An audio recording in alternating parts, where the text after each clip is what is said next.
Gracias, presidente.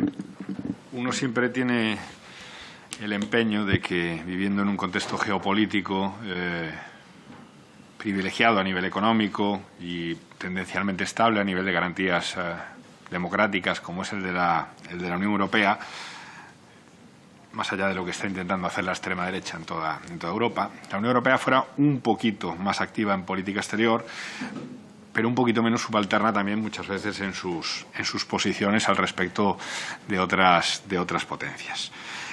Estamos preocupados, claro que sí, por la situación que se da en Bielorrusia, muy preocupados por la situación a nivel de derechos humanos y democrático. Pero también estuvimos preocupados ante la situación que se dio, por ejemplo, en Ucrania o que se dio también en Georgia.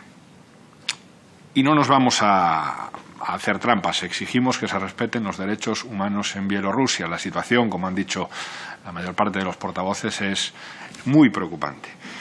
Pero detrás de estos conflictos, además de expresiones democráticas de pueblos necesarias, hay también potencias e intereses de bloques ajenos a la Unión Europea. Y nosotros y nosotras no creemos en la política de bloques, que creemos en un mundo multipolar, que creemos en un marco de relaciones internacionales donde la multilateralidad sea un elemento que ayude precisamente a equilibrar la realidad geopolítica. Creemos que es imprescindible, que se debe y se puede hacer una política exterior que sepa conjugar la defensa de la democracia y los derechos humanos con el respeto también a la soberanía. La vocación de una democracia soberana y garantista precisamente tiene que ser esa, desear y trabajar para que el resto de países respeten la democracia, respetando también, claro, su soberanía.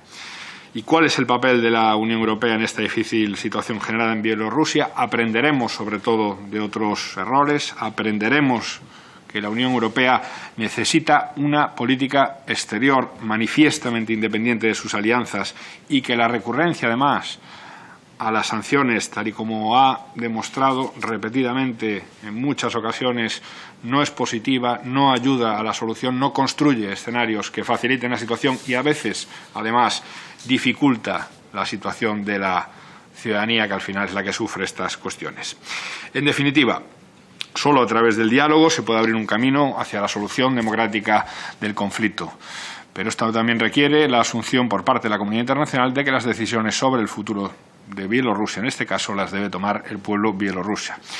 Pedimos y exigimos que se respeten los derechos humanos y es por ello que, en esta defensa de los derechos humanos y libertades debe ser concebida como un fin y un interés estratégico en sí mismo. Es por ello que instamos a actuar en pro de la solución dialogada del conflicto bielorruso y a defender la no injerencia por parte de cualquier potencia extranjera en el país, en un momento geopolítico como el actual, que pone a la Unión Europea ante la elección del papel que quiere jugar como actor global. Se hace más necesario apostar por un nuevo enfoque de relaciones con todos nuestros vecinos orientales, en el que prime no solo la defensa de la democracia, además de eso, de los derechos humanos y las libertades fundamentales, pero también la autonomía estratégica para definir y para defender los propios intereses de cada país.